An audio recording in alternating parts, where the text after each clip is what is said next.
Muhammad Idam Asari, praktisi dan coach digital marketing dan digital startup ya. Kita bahas tentang SEO analisis sahabat pada konten marketing WordPress dengan storytelling di pagi ini ya. Jadi kalau Anda juga ingin sharing silakan, saya tunggu Anda untuk bisa bergabung juga.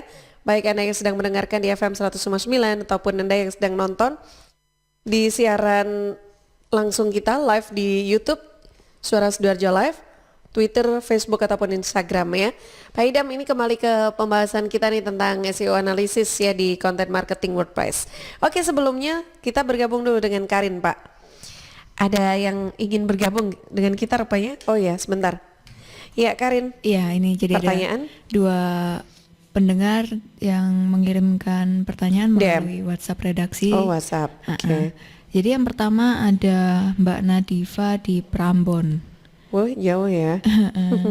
Jika ada seseorang yang sering mempromosikan brand dengan cara teknik cashback dan juga free ongkir itu, sebenarnya yang terbilang akan rugi itu siapa? Atau tidak ada yang rugi, malah sama-sama untung sebenarnya. Cashback itu apa?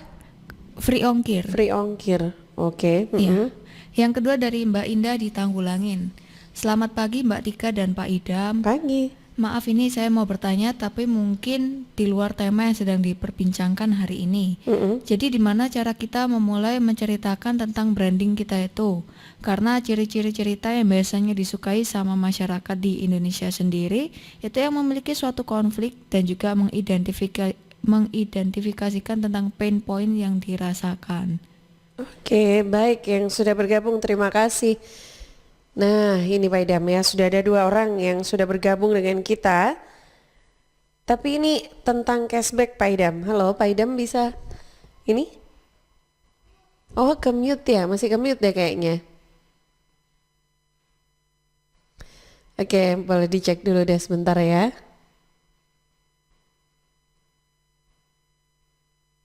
Ya. Oke, sahabat Suara Sidoarjo. Nah, ini nanti kita coba deh jawab pertanyaan Mbak Nadia yang ada di Prambon. Terima kasih ya Mbak Nadia di Prambon. Nah, ini pertanyaannya justru lebih ke produk ya, brand cashback atau free ongkir. Ini bagus tidak sih, support tidak sih kalau kita promo dengan model ada cashback atau free ongkir kayak gitu. Kayak gitu ya pertanyaannya ya. Terus kalau Mbak Indah ditanggulangin lebih menanyakan tentang memulai cerita. Harus cerita-cerita yang konsep-konsep konflik gitu kah? Kayaknya apakah itu yang lebih menggugah masyarakat untuk bisa akhirnya itu tertarik gitu ya. Halo, selamat pagi juga yang sudah bergabung. Saya ingin sapa dulu juga pagi ini ada Bu atau Mbak Sri Wahyuni Yuyun. Bu Yuyun, semangat pagi Pak Idam katanya. Sudah ya Pak Idam? Pagi. Sudah Bu Sri Wahyuni. Bu Sri Wahyuni. Oke. Kepala Baik. desa beliau. Ya, Pak Idam tadi sudah tapi mendengarkan tadi bisa ya Pak ya? Yang ditanyakan bisa. Karin ya. Oke. Bisa. Silakan Pak Idam. Oke. Tadi dari Mbak Natifa ya pertama.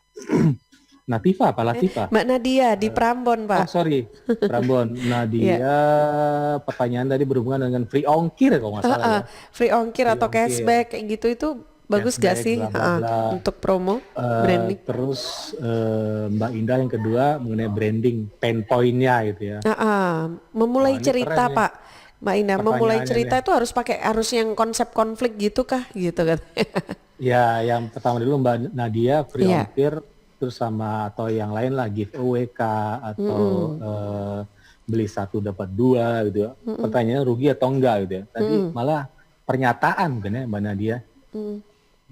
Mbak Nadia pikir nggak rugi gitu ya, Bang, nggak rugi karena kan kalau kita ya kita sisihkan aja untuk biaya marketing, itu kan biaya marketing kan.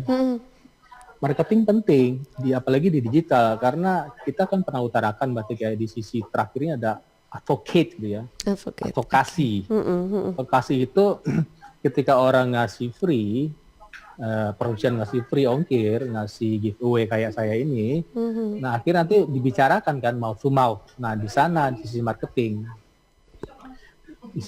bahkan ada yang menyatakan bahwa bisnis itu hanya marketing yang ada value-nya marketing dan inovasi gitu ya. Artinya apa? Selebihnya nggak ada gunanya katanya. Jadi marketing gunanya nanti advokasi. Saya pikir nggak saling merugikan dan nggak saling menguntungkan juga kan. Artinya marketing itu penting banget. Advocate itu untuk growth. Jadi kita jangannya flat aja jual, dapat untung dikit, jual, dapat guna. Kalau growth itu harus pakai advokasi tadi, pakai free ongkir, pakai giveaway, pakai beli satu dapat dua, itu penting banget. Jadi sisihkan biaya untuk marketing, gitu ya Mbak Nadia ya. Nomor 2 Mbak Indah, branding. Nah, pain point. Nah, ini menarik nih, pain point. Pain point kan udah sering banget kita bicarakan, ada anxiety and desire ya. Itu kan pain point kan. Pain itu kan namanya, pain itu anxiety lah, anxiety and desire ya. Jadi maximize pleasure and minimize suffering. Pain point-nya apa ya? Kalau mau gampang pakai storytelling, bercerita gitu kan. Jadi biar orang terhanyut dengan cerita kita, ujung-ujungnya mereka melakukan action, akhirnya ada pembelian. Tapi jangan lupa, jangan sampai situ aja. Nanti di personalization, mungkin di segmen nanti berikutnya, nanti berhubungan dengan human centric marketing, bagaimana tampilan yang secantik mungkin, orang mudah navigasi, biar pain point-nya nggak berhenti gitu. Jangan cuma baca, dengerin YouTube, tapi nggak ada action gitu kan nggak ada gunanya kan. Itu namanya nggak jualan namanya. Jadi pain point-nya Mbak Indah itu harus dijabarkan di storytelling, saya pikir cukup itu. Storytelling itu Storytelling.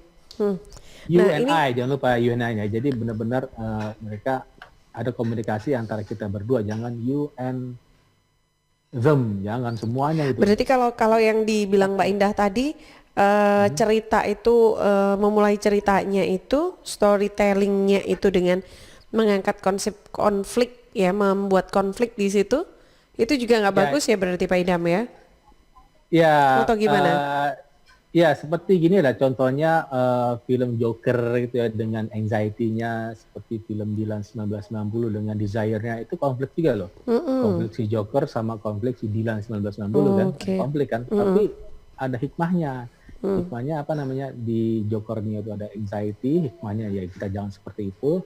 Terus di Dylan 1960 hikmahnya desire, artinya masa-masa tahun 90-an yang SMA tahun 90-an 80-an tuh enak banget gitu ya. Desire, jadi impian. Pain point-nya di sana.